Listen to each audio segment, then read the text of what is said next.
ვინო, კონიაკი, ჭაჭა და ასე შემდეგ.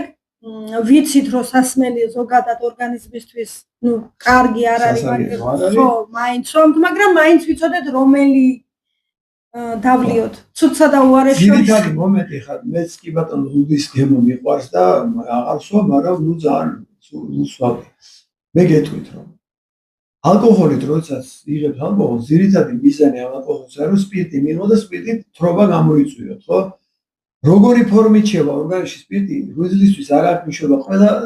ყველა გზით ყველანაირი სპირტს ერთნაირად იწყებს მის დაშლის პროცესს და მასთან გამკლავების პროცესს ღვიძლი.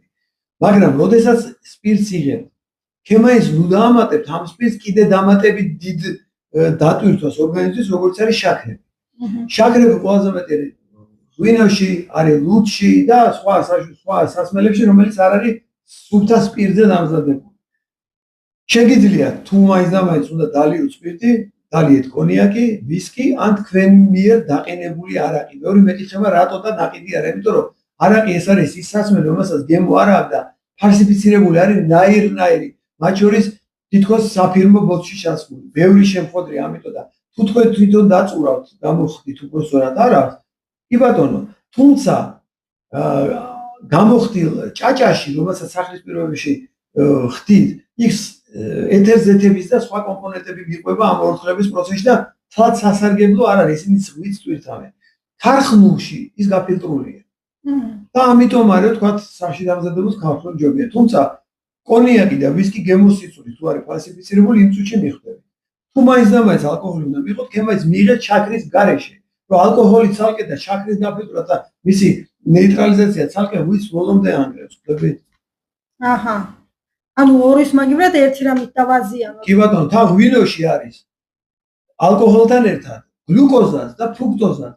და წარმოიდგინე ღვიძლი ცდილობს ამ სპირტის განიტრილებას, ამ დროს ფრუქტოზით იტვირთება და აღარ იცის რომელი რა გააკეთოს. ხვდებით, რამდენად მძიმეა. მიუხედავად იმისა, რომ ღვინის ქვეყანაში ვარ და მე თორ ორი ჯიშის ღვინო მაქვს ეზოში და ისა ყურძენი მაქვს და ღვინოს წურავ ყოველწელს, აი წურავ და მიდეს და ხო ხვდებით, ანუ მესმის, მე თვითონაც შემთხვევით ძალიან ისეთი მძიმე მომენტი იყო, რომ მივხვდი რომ ღვინო აღარ უნდა დამელია და რო დავანებ ღვინის მას თავი, ბევრად უკეთესად ვიგზენი თავი, მიუხედავად იმისა, რომ სვავდი კონიაკს და ვისკის.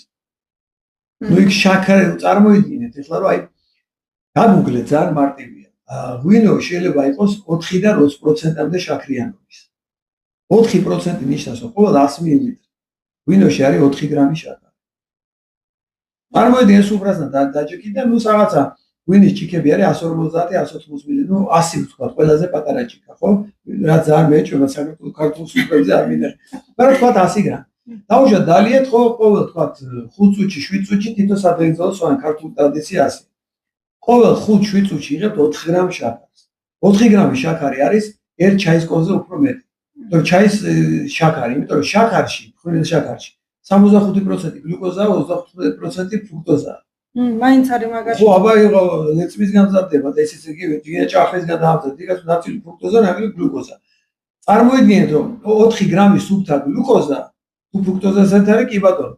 არის 1 ჩაის კონზე დაახლოებით შაქარი. ყოველ 5-7 წუთში თითო ჩაის კონზე შაქარი სვიდა. თუ კიდე განსხვავებული შემოიტანეს და 9 ლიტრიანი დალეთ, დაითვალეთ 1 სუფრასთან 2-3 საათში რამდენი შაქარს იღებდა. ცუდი რატოა? იმიტომ რომ თუ იღებთ ყარის სახით შაქარს, თქვა იღებთ ფუნთუშეული და ის ნელ-ნელა იწყებს დნობას, ნაწლავში და ნელ-ნელა გადადის. ღვინოს როცა დალებთ, 15-20 წუთში მთლიანად გადასულია სისხლში. და წარმოიდგინეთ რომ პირველ ჭიქა დალიეთ გადავიდა სისხლში, ორგანიზმი ჩაერთო, გამოყო ინსულინი, დაიქოქა, ჩქარა ეს შაქარს კიდევ და საათ შეიძლება მიაკტენის რომ სისხლში არ უნდა გაჩერდეს შაქარი, თორე შაქარი თუ დიდხანს გაჩერდა და სისხლის სიბლანტე გაიზარდა, შეიძლება სახიფათო სიცოცხლის სახიფათო გართულებები გამოიწვიოს, თქვა ინფარქტები, ინსულტები და ქვეყანა რაღაცები. ორგანიზმი ეს ყველაფერი იცის და ჩქარა იწყებს ამ შაქრის წაღებას. სანამ ესე იგი ცდილობს ეწევოს, თუმცა მეორე პარტია დაემატა ეგ შემდეგი სადღეგრძელო.